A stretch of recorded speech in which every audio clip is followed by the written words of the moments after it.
semuanya.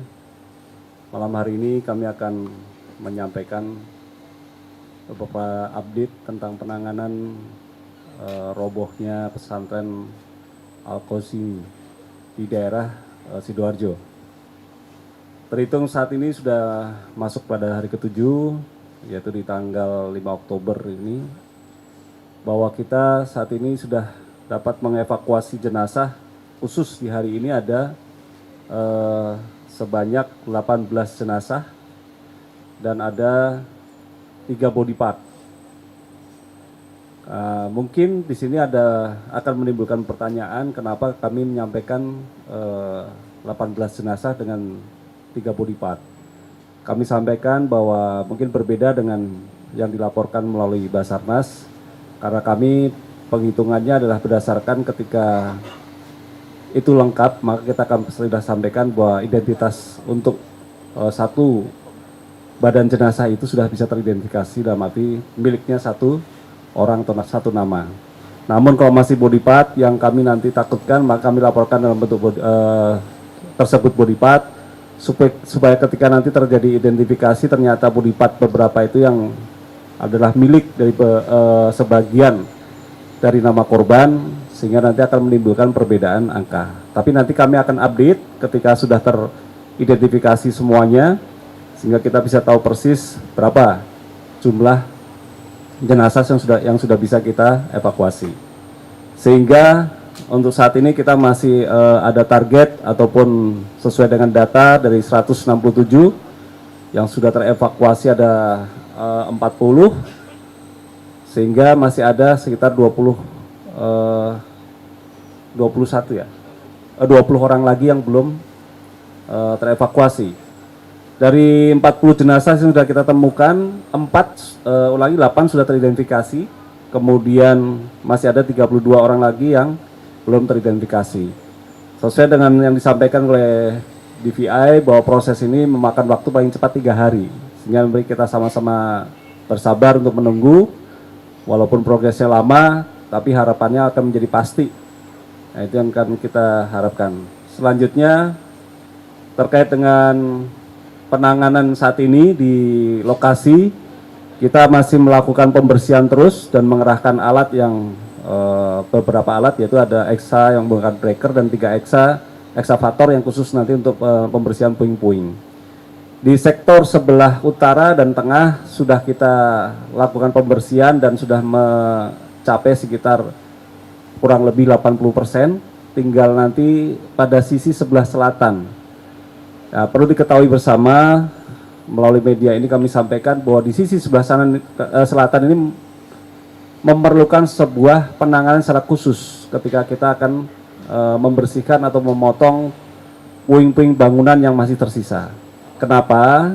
Karena di sektor sebelah kanan ini konstruksinya masih menyambung dengan gedung lama yang sebelah selatan. Jadi kalau rekan-rekan media kalau masuk dari gang yang di belakang kita posisi sekarang ini, ketemulah ada bangunan yang berwarna hijau itu, nah itu nyambung di belakangnya dengan gedung musola yang roboh. Kalau yang di sebelah utara tidak tersambung, terputus, sehingga kita memudahkan untuk melakukan pembersihan.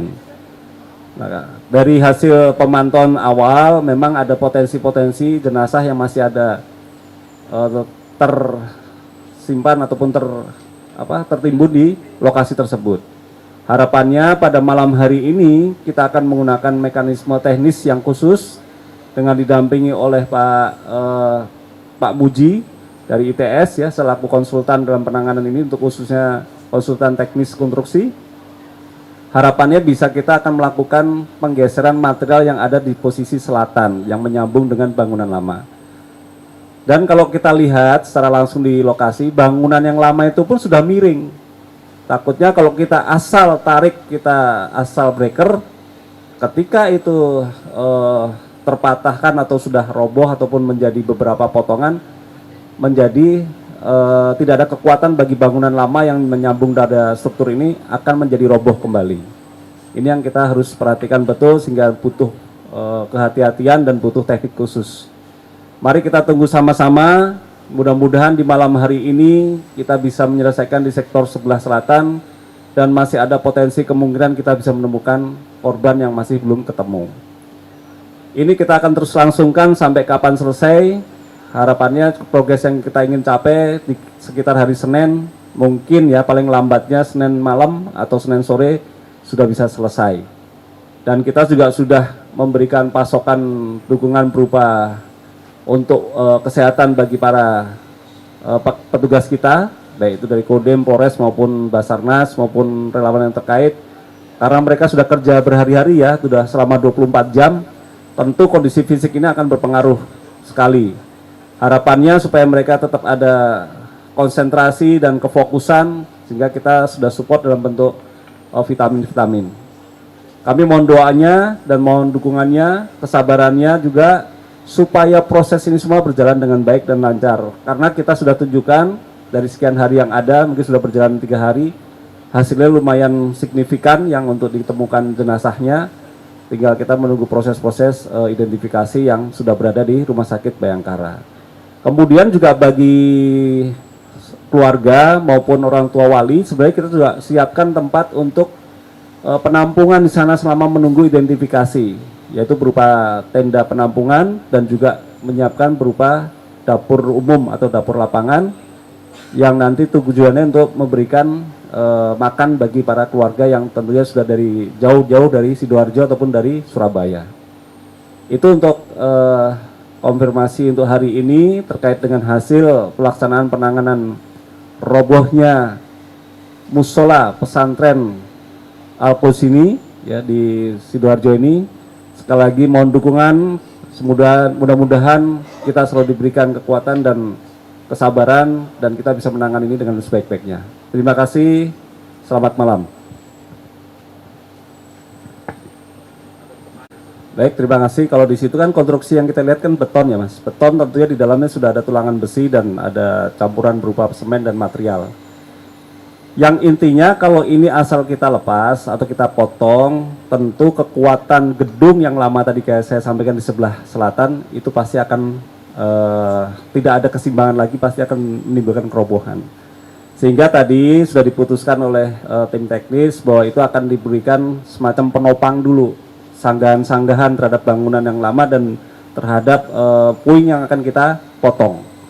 Nanti mungkin teknisnya akan kembali lagi menggunakan sistem cutting, kemudian diangkat keluar supaya tidak menimbulkan getaran terlalu banyak. Terus kemudian baru kita masukkan ke dalam dump truck. Apabila tidak muat nanti kita hancurkan lagi dengan breaker. Jadi prosesnya seperti itu kira-kira. Ada lagi teman-teman yang mau ditanyakan? Silakan Mbak. Baik, kalau yang kita sudah lihat di lokasi ini sudah mencapai pada keramik bawah ya, keramik dasar. Memang ya yang memang target kita sebenarnya bagaimana kita bisa bersihkan puing, karena sudah sesuai dengan informasi pada saat awal kejadian bahwa banyak santri itu berada di musola sedang melaksanakan sholat. Berarti target kita dalam rangka pembersihan itu untuk sampai ketemu dengan keramik dasar. Nah, sehingga disitulah mulai ketemu keramik dasar ini, mulai ketemu banyak korban, Mbak. Ternyata begitu. Jadi sesuai kami sampaikan tadi, tentunya para jenazah banyak berposisi di lantai dasar. Dan kalau di sebelah mana, kalau sesuai dengan cerita yang sudah selamat ya, yang bisa terlepas dengan selamat ataupun yang sudah kita evakuasi pun selamat, pada saat terjadi keretakan ataupun sudah mulai roboh, mereka memang berupaya untuk mengevakuasi diri atau menyelamatkan diri itu melalui ke arah utara dan selatan. Kenapa? Karena yang arah depan musola ini ternyata disitulah tempat mereka penyiapan material-material untuk pengecoran dan ada alat-alat untuk pengecoran di situ sehingga dia bisa lewat situ. Jadi memang kalau dilihat dari penemuan jenazah pun rata-rata berada di sebagian besar di sebelah selatan dan sebelah utara. Kalau yang di tengah memang ada tapi cuma beberapa. Demikian.